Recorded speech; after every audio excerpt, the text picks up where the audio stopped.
Welcome back to the Hater's Guide to VCT Pacific. The region is still recovering from the tragedy that was Champions 2023 after they were denied their first championship. That didn't stop the rosters from changing or having an ascended team. VCT Pacific is bound to be an exciting region to watch, with the teams changing, new players entering the scene, and the return of some legendary players from Valorant and outside of it. Before we get started, I'd like to thank everybody who has recently signed up for a channel membership. As a channel member, you get access to all of my videos 24 hours before they're made public, you get channel badges and emotes for live streams, and access to the live stream VODs after they're done, all for the low price of $1 a month, which helps support the channel. Without further ado, let's get right into it.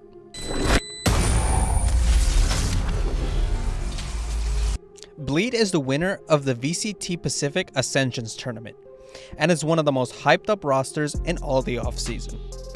Daryon, Escari, Crazy Guy, Juicy, and Neff won the tournament in dominant fashion, and in free agency, they decided to keep the conversation on their roster by adding 2 new players after Juicy and Neff went to go fulfill their military service.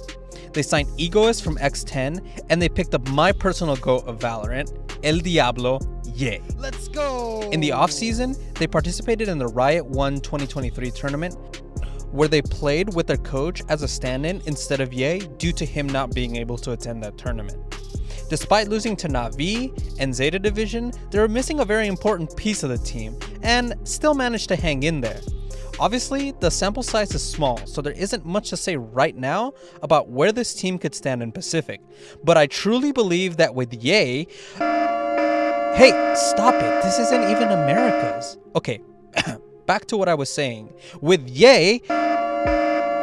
Fine, this team is middle of the pack at best, even if Ye returns to playable form. The worst part is if this team doesn't make Madrid, the majority of the responsibility will land on Ye because he's the highest paid player on the team. The owner is just as delusional as me, but obviously with more money.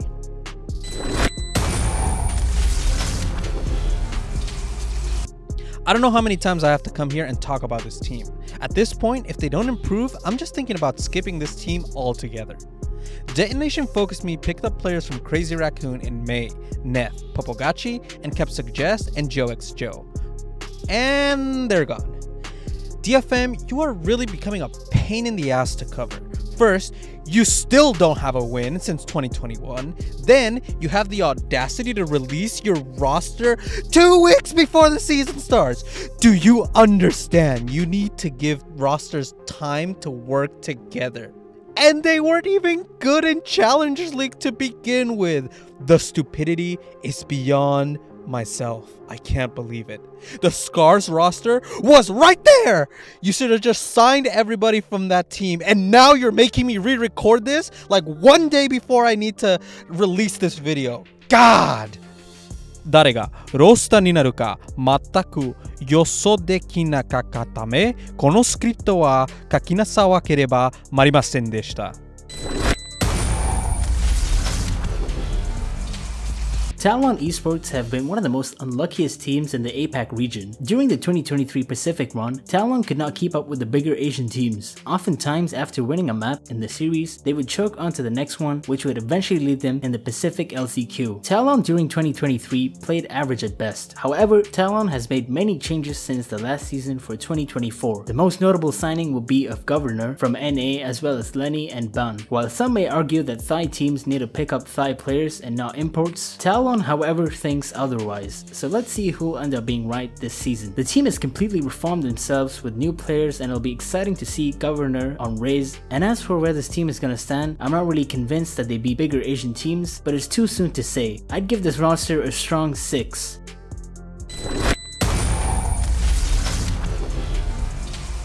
Team Secret showed us last year that they were a dark horse for Last Chance qualifier.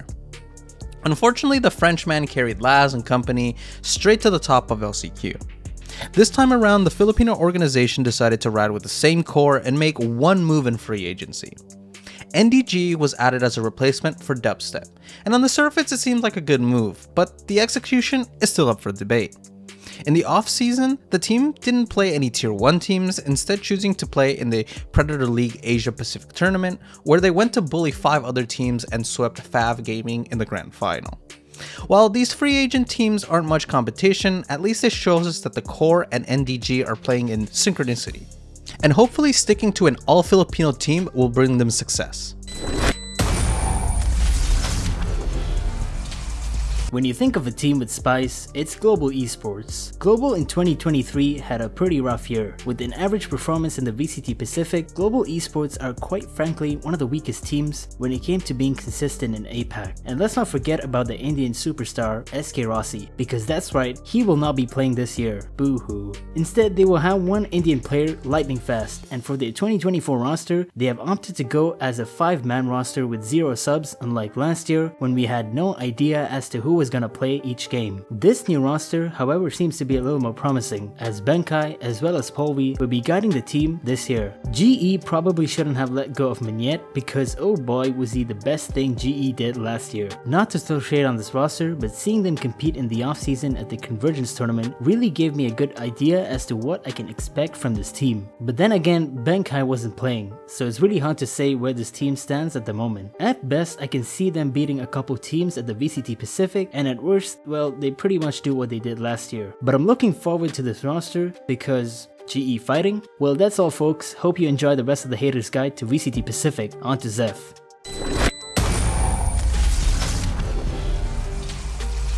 After months of frustration between Meteor and the members of Gen.G, the organization decided to side with Meteor and release everybody else from the roster. Like most Korean organizations, this team is in a rebuild and has no true projection at the moment, other than speculation and a small sample of off-season games. Munchkin from T1, Texture from GE, Lakia, and wait, who the hell is Karon? He hasn't even played in Tier 2 and he's on a Tier 1 team? Regardless of the lack of information on this player, I'm glad that they're giving people in free agency a chance. Coming back to Meteor, he has shown his hunger for winning, and he has shifted his role from duelist to sentinel, showing that despite the visible frustration and diva-like attitudes, he is flexible to other people's strengths. And based on the Convergence results, I think it's a little too early to tell if this team will work out, but they beat True Rippers and went 3 maps with Foot Esports. On paper, this team looks middle of the pack, and that's as much credit as I will give him until they show me some results.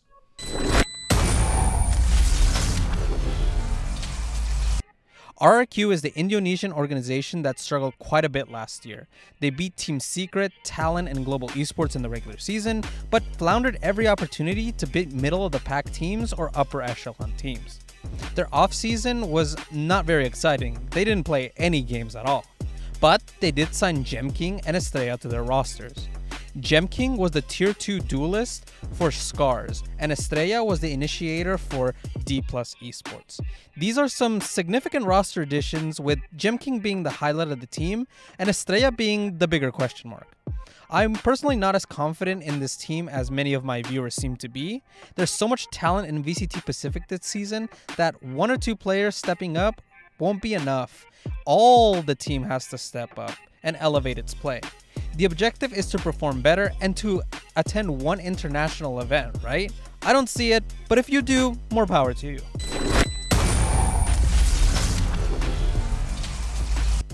They did it! They made a roster move after 3 years of playing with the same team. Sayonara Crow and 10.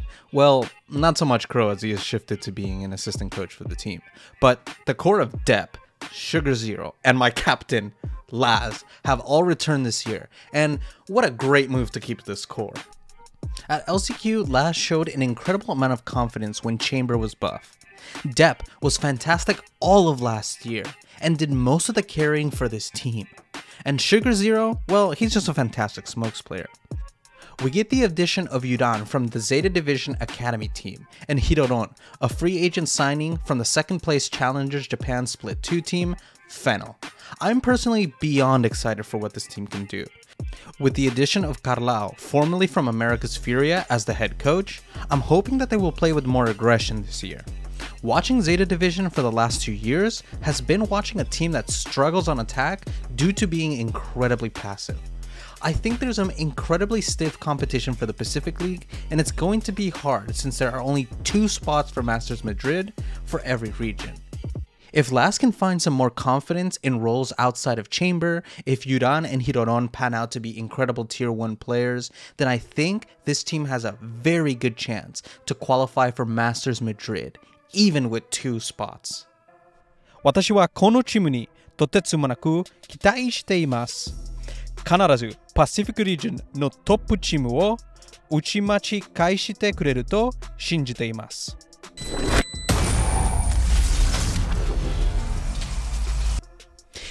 This was the last roster I was expecting to do a mild rebuild. The results were not bad, but I do understand that this team isn't looking to be just good. They're looking to be the kings of Korean Valorant. Which is perfect timing since DRX looks the weakest they have in a very long time. T1 have put together a team that, on paper, looks fantastic. Carpe and Saya Player are the returning players from last year. Rossi is the American import from Challengers, Turtle Troop. Izu from Japan's Jadeite, and CS opping legend X-Curate, who is Forsaken's older brother. My goodness, how did I mess that up? At the Africa Valorant League, against their biggest opponent PaperRex, they were still unable to take off even a map. But beating Team Liquid and EDG is an amazing step forward from where they were at Champions. T1 have a rough group to go against. Bleed is their first match, and with the hype that both teams have, we will have to see which one is better. If you're worried about having the DRX trolling happening, then T1 might be a safe haven for you this season.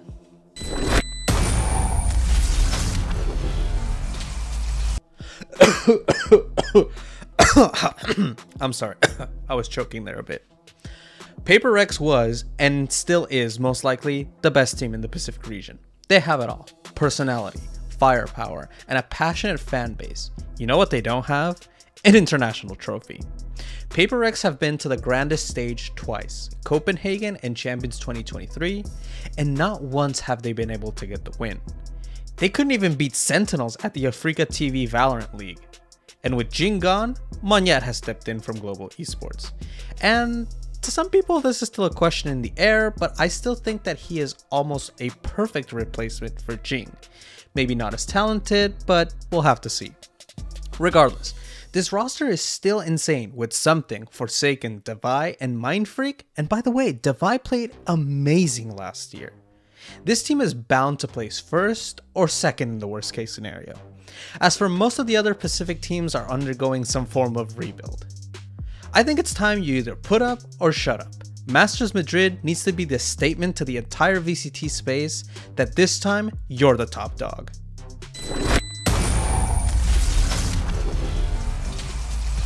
I feel like I'm gonna lose my mind when I'm talking about this team. DRX is a team that seemingly has lost it with where it wants to go in the future. On the one hand, you had a fantastic team that was consistent with making international events and dominated the Pacific region last season. But on the other hand, they haven't been able to find rhythm in the upper echelons of the international stage. Losing out to Fnatic at Champions and crashing out at the Africa TV group stage to Sentinels and PaperRex. Because of this, Termi and management had had enough of the roadblocks and decided to release RB and Zest from their contracts. RB is now with Talon Esports Club in China, and Zest is smurfing in open qualifiers for Challengers Korea with Team IM. Stax, Mako, Buzz remain with DRX alongside Flashback and Foxy9. Foxy9 has been with the team since last year and was consistently being swapped back and forth with Zest in the duelist role. The replacement for RB came seemingly out of nowhere and shocked a lot of people, including myself. I will say this about the changes. Last year I had mentioned, decide, do you want to rely on the old core of this team, or do you have the balls to change up the roster? Take a chance on a new lineup, because subbing players in and out is a detriment to team chemistry and the self-worth of Foxy9 and Zest. And it looks like they did have the balls to change it. Whether it's for better or for worse is yet to be seen. But considering that the former roster was beloved in and out of Korea, your public perception is on the line. and there are other very hungry teams in Korea looking to dethrone you as the king of Korean Valorant. Now, this roster has a very easy group coming up. Their first match is with a team that has 0 wins in VCT, and they will either have to face Talon or Team Secret. There is no way they can mess up playoff qualifications. Mako, Stax, and Buzz should theoretically still be able to carry this team to 2 wins. VCT Pacific will be a region that everyone will want to keep an eye out for. There are lots of teams who have hype or teams that are trying to prove themselves this year after their rebuilds to see if they can make the top of the VCT circuit not only regionally but internationally. I will be rooting for Bleed as my guy Ye continues to find his form, and obviously I will be rooting for Zeta Division as that is one of my best friend's favorite team. These are my predictions for VCT Pacific Kickoff event. Huge thank you to Busty Val for helping me produce several segments in this video. This video wouldn't be possible without him, so make sure to check him out in the link in the description below. Also, huge shout out to Shuya and Drexo for helping me with the translations, as well as Hertz, Juicy, Where Vintage, Twitch.tv/amob23, No Man Wolf, and Ankles for being channel members. If you'd like to hear your name in the credits, make sure to click the join button or the link in the description below. Thank you for watching and have a nice day.